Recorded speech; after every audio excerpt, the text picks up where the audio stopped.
Olá, nesse vídeo eu irei comentar sobre um texto que eu li sobre o kombucha. Eu estou aqui nessa página que é uma biblioteca virtual, na verdade é um mini repositório virtual que eu criei com os arquivos que eu tenho lido, que eu já li e tal. Eu até fiz uma postagem aí no Facebook falando, para quem quiser ter o acesso, eu estou compartilhando esse material. Só deixar o e-mail que eu envio o link e aí a pessoa consegue ter acesso a esse material e ler no próprio navegador. Eu acredito que não funciona em celular, porque a maioria dos arquivos são PDFs ou EPUB, que quando se trata de um texto maior. Mas enfim, indo direto ao assunto, aqui eu tenho uma pasta de apostila, artigos e livros. Dentro dos artigos eu tenho duas pastas principais, por enquanto, que é Kefir e Kombucha.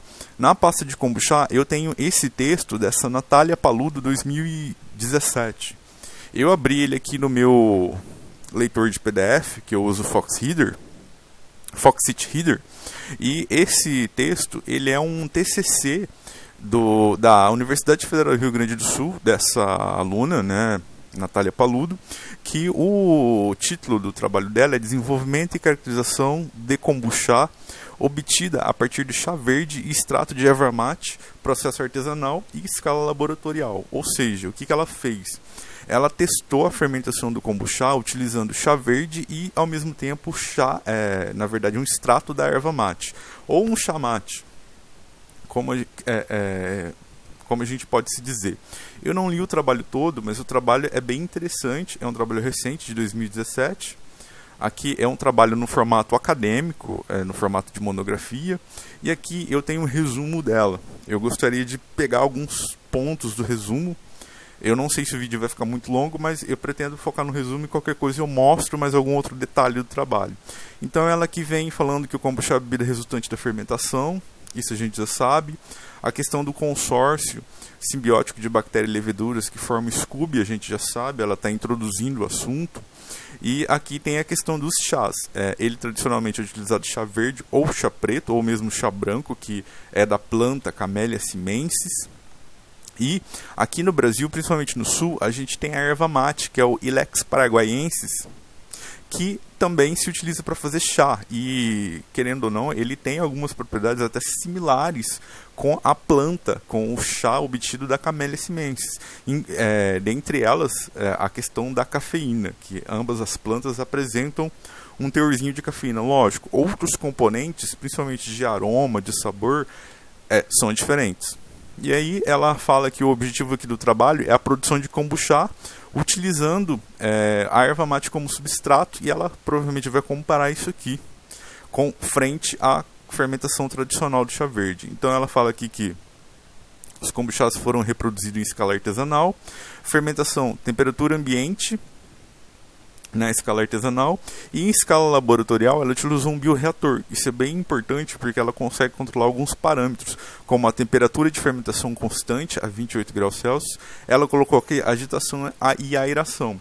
Isso é interessante porque mostra que a fermentação dela, ela setou o bioreator dela para ser similar ou para ter condições fixas, quase igual a gente teria em casa. E aí ela fez a fermentação, 7 dias de fermentação. Aqui ela realizou algumas análises, como pH, fenólicos, atividade antioxidante, conteúdo de açúcar. E também ela realizou a análise sensorial. Bom, até aí esse foi o trabalho dela. Agora a gente já entra numa parte onde ela vai citar algumas coisas interessantes que a gente pode concluir, ou no meu caso eu posso tirar algumas informações sobre o kombucha. Ela está falando aqui que os kombuchas desenvolvidos obtiveram resultado satisfatório com relação aos compostos bioativos, ou seja, a produção de compostos bioativos está ligado à matriz dos micro-organismos. Então ela falou aqui que teve resultado satisfatório.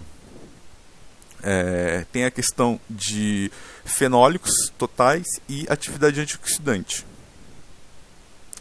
Produzido no bioreator.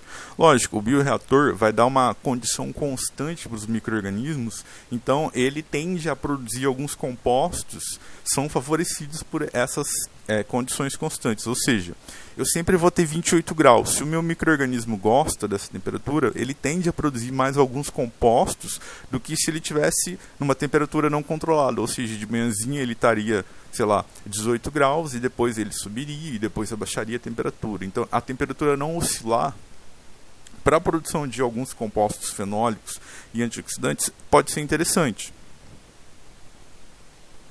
Na análise de pH, conteúdo de ácidos e açúcares, as kombuchas de erva mate demonstraram menor conversão de sacarose. Opa! Aqui já começa a mostrar que o meio com erva mate ele é diferente do meio com o chá verde, no caso aqui no estudo. Mas eu acredito que ela está fazendo quase uma adaptação. Os micro-organismos não estão acostumados a utilizar a erva mate como substrato, né? Aquele meio ele é diferente quimicamente, se a gente for pensar. Então aqui ela está falando, e consequente menor diminuição do pH comparados a kombucha de chá verde. E aí ela traz uma informação muito interessante aqui. Possivelmente pela microbiota presente ainda não estar adaptada ao substrato e este não ser tão efetivo nessas condições. Então ela fala que a fermentação com o chá verde, a fermentação com a erva mate não é igual à do chá verde. No chá verde, o desempenho dos micro-organismos é melhor porque eles não são adaptados, lógico. A tradição da colônia é o cultivo no meio de chá proveniente da Camellia sinensis. Por lei, o kombucha hoje é estabelecido isso. Eu não posso fermentar um outro chá. Tem que ser um chá de origem da planta Camellia sinensis, que é característico do kombucha. E ela aqui fez uma análise sensorial e teve uma apresentação, e teve esse nível de aprovação entre 60% e 70%, que é uma aceitação moderada para a bebida de kombucha. Falando aqui que um dos motivos dessa aceitação moderada é a questão da bebida ainda ser desconhecida. E também tem toda a questão do sabor. Aqui ela cita ainda que a bebida foi oferecida sem saborização e sem carbonatação. Isso é muito importante, essa informação, porque, por exemplo, eu não consigo tomar o kombucha puro, não me agrada. Eu tenho pesquisado qual que é a química do sabor do kombucha para poder entender melhor e tentar adaptar ao meu gosto. E realmente, sem saborização e sem carbonatação, não me agrada. Isso é algo particular meu. Mas eu acredito que isso pode sim influenciar no teste, porque se eu sirvo uma bebida sem gás e uma bebida com gás, a tendência é que a com gás chame mais atenção. A gente vai degustando pelos olhos e também tem a questão do paladar, né? A bebida gaseificada, ela muda a nossa sensação na boca, na língua. Então isso eu acho bem interessante.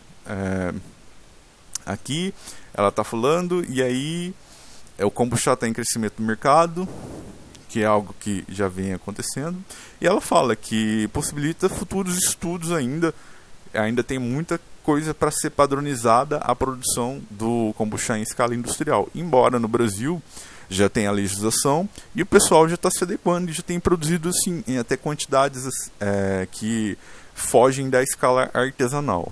Eu não sei quanto tempo está o vídeo, mas eu pretendo dar uma passada aqui no texto dela, só para mostrar algumas figuras. Deixa eu descer aqui. Eu quero ver se eu consigo a foto do kombucha que ela tem. Aqui estão os potes de kombucha, o recipiente para fermentação de kombucha com a proteção da superfície, como a gente faz em casa. Eu acredito que esse kombucha deve ser da autora ou do lugar onde foi realizado a pesquisa. E também eu quero mostrar o seguinte, um gráfico que compara as fermentações. Eu estou passando aqui por cima. Esses textos é interessante ler com calma, porque tem muita informação, são muitos detalhes. Aqui mais uma foto, provavelmente é da autora. Esse texto, como é um TCC, está faltando a fonte nas figuras. A autora não deve ter se atentado a isso, mas o padrão da BNT, você tem que ter a fonte da figura. Se é o autor que fez aquela figura ou se ela retirou de algum lugar. Eu acredito que essas figuras, que essas fotos sejam delas, que ela seja a autora das fotos. Mas aqui está a foto do reator, que que ela utilizou. Esse é um equipamento de bancada para fazer fermentações em temperaturas controladas, é um equipamento muito sofisticado. Na verdade, para a gente de casa ele é muito sofisticado, mas para laboratórios ele é um equipamento, sim, muito mão na roda, porque ele controla as condições para a gente. E vou ver se eu consigo encontrar aqui o gráfico rapidinho. Aqui a amostrinha, como foi feita a análise sensorial dela. Então ela servia as amostras nessa bandeja. Aqui tem um copo provavelmente com água para limpar o paladar, as amostras, e aqui a fichinha para a pessoa preencher o quanto gostou ou não gostou, utilizando uma escala de notas, provavelmente de 1 a 9, sendo 1 que a pessoa não gostou e 9 que a pessoa gostou muito. Isso é uma metodologia de análise sensorial. Aqui já traz alguns resultados, ela faz umas análises bem interessantes. A questão dos compostos fenólicos totais, mostrando que a fermentação com erva mate artesanal foi a que teve menor quantidade de fenólicos, e no bioreator teve bastante, teve mais do que a artesanal por causa da quantidade controlada. E os comerciais aqui do lado, é um comercial de chá verde e o saborizado. Esses resultados é bom olhar com calma, ler o texto. Eu não li esse texto todo, eu só passei por cima. Cadê o gráfico? Esse gráfico aqui é muito interessante porque a cinética de pH durante a fermentação. Então os pHs começaram por volta ali de 3,8, entre 3,8 e 4,5, e foram baixando até chegar aqui abaixo de 3, provavelmente 2,7 no 7º dia com erva mate. E os outros todos ficaram abaixo de 3,5. É bem ácido. Ao meu ver, para uma bebida, é bem ácido.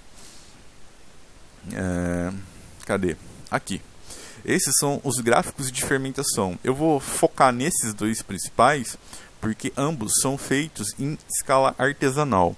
Aqui eu tenho com chá verde, você vai ver, ela iniciou aqui com 80 gramas de sacarose, de açúcar, e ao longo dos dias, até o 7º dia, o açúcar foi lá embaixo. Ele abaixou para menos de 40. Não dá para saber o valor exato. E aqui mostra a questão dos açúcares, glicose e frutose aumentando, que são esses dois gráficos nessa curvinha. E aqui provavelmente a questão da acidez. Deixa eu só conferir. Não, glicerol, que ela mediu. A questão do glicerol que foi aumentando conforme passa o tempo de fermentação. E aqui a questão da erva mate feita na fermentação artesanal. Olha o perfil completamente diferente. Ela começou com mais açúcar e assim, não consumiu a mesma forma de açúcar, embora você vê que aqui deu um salto também de sacarose e de glicose e frutose.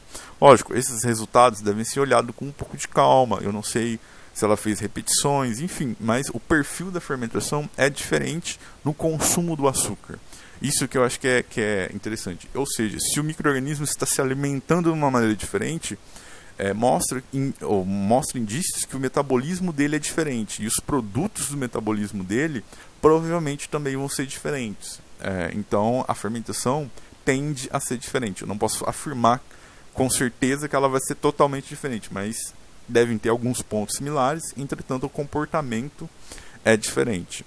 Então a ideia de utilizar erva mate não é muito boa. Agora, quem tem colônia sobrando e quer fazer o teste, quer testar, né, quer experimentar, pode ser interessante, mas cultivar a sua colônia em erva mate como principal não é o adequado. Inclusive, por lei, não caracteriza a bebida do kombucha. Então era isso que eu gostaria de mostrar nesse vídeo, para não me delongar mais. E muito obrigado.